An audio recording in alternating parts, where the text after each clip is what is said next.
Do you want to become a software engineer? That must mean you're a math genius, you already know how to code, and you probably look like this. I'm sure you've heard at least one of these clichés before. But let me tell you, that's exactly what they are. Clichés. Hey, my name is Richard and I'm a software engineer from Switzerland, and in this video I want to give you some insights which might help you to consider if the job as a software engineer is actually something for you. I'm going to discuss the things you're going to have to deal with on a daily basis and the qualities you should have to become one. So let's get right into it. Let's talk about your future day-to-day working environment first. If you're gonna become a software engineer, you're gonna spend 99% of your working time in an office, sitting behind a desk and staring at one or two screens for 8 hours straight. A bunch of my friends always ask me how I can do this and tell me that they could never do this typical office job. So if the idea of spending most of your work time inside an office doesn't sound that nice to you, then you might want to check out some alternative career paths. The field of IT is super wide and there are lots of different jobs to check out. You're gonna be a code monkey, and this is what that means. In your future as a software engineer, you're most likely gonna be working for a company, at least at the beginning of your career.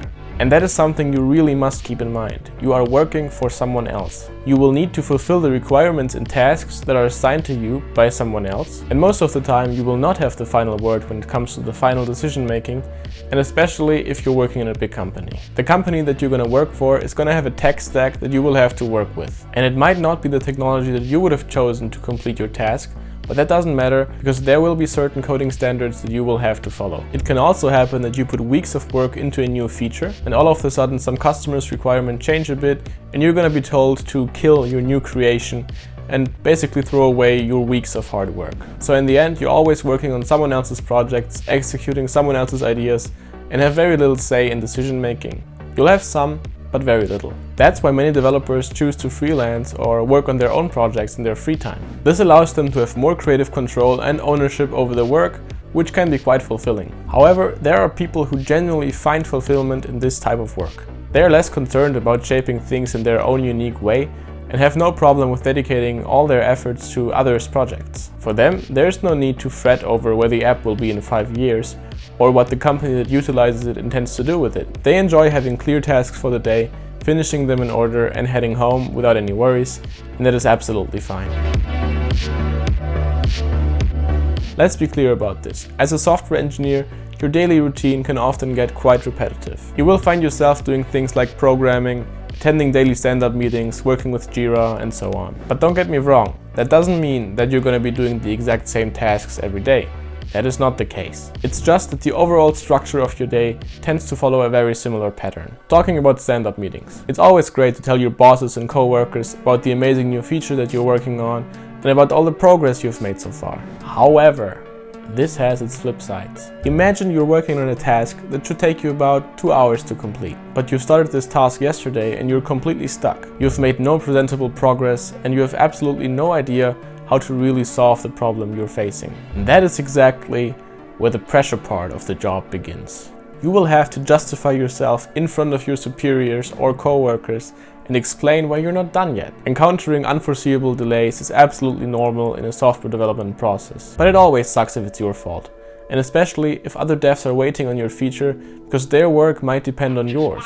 That's where you'll probably start to work some overtime to get the feature done. Personally, stuff like this was always the worst for me because I really couldn't let it go when I went home and even thought about possible solutions after going to bed. Something that can also be very exhausting are larger bugs in your software. They don't even have to be caused by you, but if you have to fix them, you might find yourself in a loop of searching for the solution for days and going home with absolutely zero progress. That really sucks, but it's definitely a part of the job.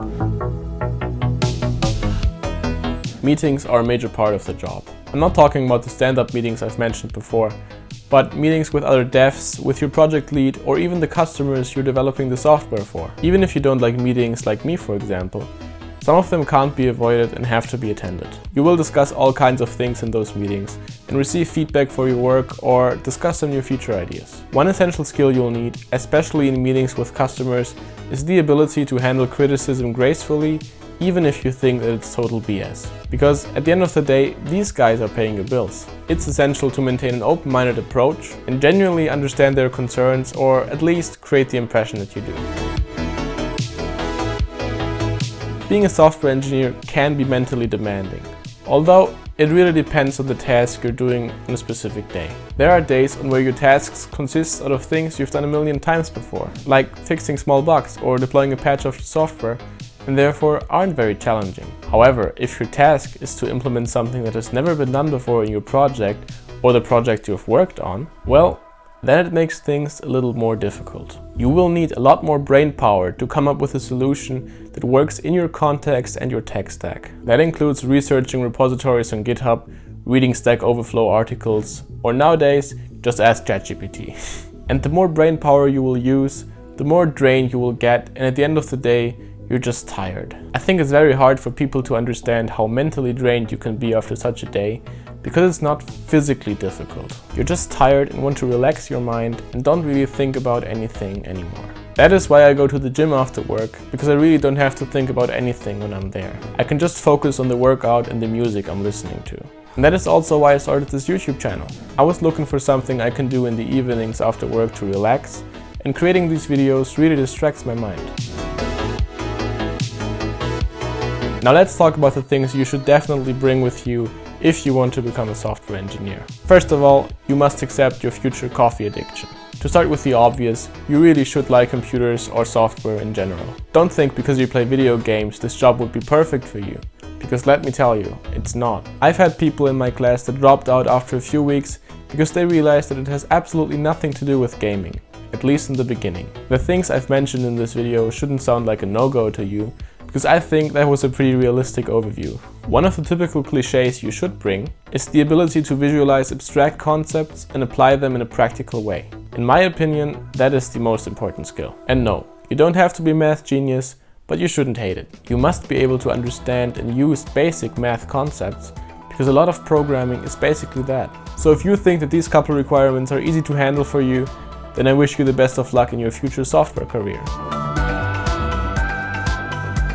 Being a software engineer is a fun job at times, but it feels like that it can be the worst job too. Please let me know down in the comments if you have had a similar experience in the field, or maybe if you've had a completely different one, because at the end of the day, I can only speak for myself and my past experiences. Don't forget to like, subscribe and hit the bell, and I'll see you in the next one.